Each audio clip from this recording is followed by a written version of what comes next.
n'y avait pas encore James Bond, mais ils sont parvenus. C'était pile le 2 mars. Ouais, c'était au début mars, parce que vous savez, ça s'est joué sur plusieurs jours, évidemment, on imagine bien. Mais là, effectivement, on arrive devant le dernier élément. C'est ce pont que l'on voit là, le pont de Remagen, qui est un pont qui est sur le Rhin. C'est le dernier. C'est le dernier qui soit encore installé. Alors, souvenons-nous, juste en 2 mots quand même. Le 6 juin, en 44, on débarque. Le 15 août 44, on débarque aussi en Provence.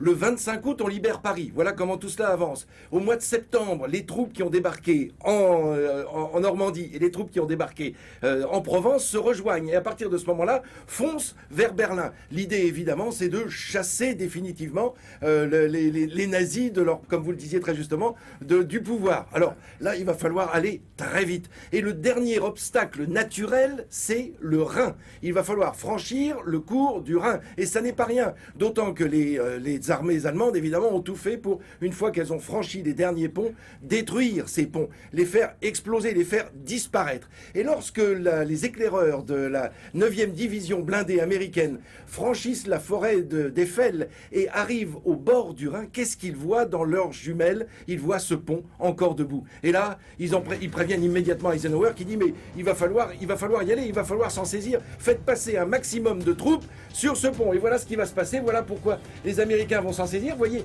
c'est une double voie ferrée. On l'a à peine vu, mais double voie ferrée sur ce pont et en même temps 2 passages piétons. Donc on va tout faire pour le conserver. Les Américains vont le franchir, puis ils vont essayer d'en faire une tête de pont, c'est le moins qu'on puisse dire. Il a été créé en 1916-1917, ce pont. Il date de la Première Guerre mondiale. Il avait été conçu pour permettre aux armées allemandes de franchir le Rhin et d'aller plus vite vers l'Occident. C'est dire si ça leur retombe sur le bout des doigts. Et effectivement, la possession de ce pont, qui va durer qu'une dizaine de jours, parce qu'il va finir par être détruit. Alors qu'est-ce qui s'est passé? En fait, ce pont, les Allemands vont tout faire pour le détruire. Au moment où ils le franchissent, eux, avec leurs derniers hommes, ils mettent de la dynamite, ça explose, mais ça ne fait rien sur le pont. Puis ils vont le bombarder. 300 avions de la Luftwaffe vont venir le bombarder pendant les jours qui suivent, au tout début, mars 1945. Et finalement, là on voit Cologne qui est une ville sur le Rhin, justement, c'est vraiment le but de ces... C'était pas loin Ah ben on est tout près, puisque effectivement le Rhin passe par Cologne. Donc les armées américaines et anglaises se sont divisées en 2. Les Anglais sont montés vers le nord et ont voulu aller directement vers le Danemark, vers la Baltique, pour tout ça, je vous dis ça évidemment, ça va très vite, c'est juste pour vous permettre de le visualiser géographiquement, tandis que les Américains allaient plutôt vers le sud. Eux, ce qu'ils voulaient, c'était se saisir de la Ruhr, évidemment, encore une fois, qui avait été si historique entre les 2 guerres mondiales.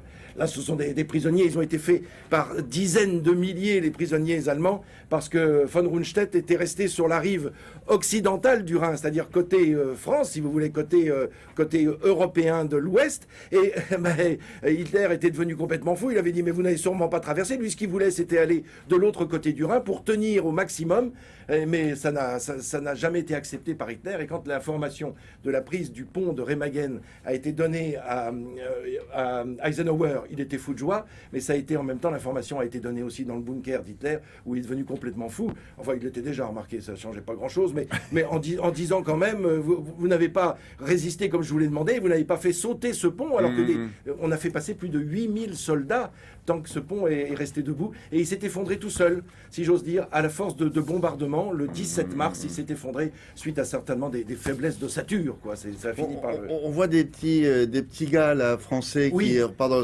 libérés. Libérés, ce sont des prisonniers qui étaient effectivement libérés et qui rentraient chez tout eux. sourire. Tout sourire, oui.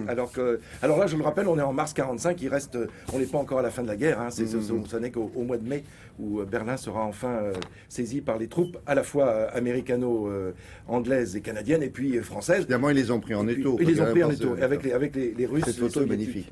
Oui, absolument, avec ce drapeau et puis toujours la Croix-Rouge toujours présente. On le voit là avec des médecins qui sont toujours sur le front. On en parle peu. Sur la droite des prisonniers, il doit y en avoir un peu de part et d'autre. Absolument, aussi. qui sont libérés. Et si vous voulez en savoir plus, ça s'appelle Le Pont de Remagen. C'est un film. Oui, en plus.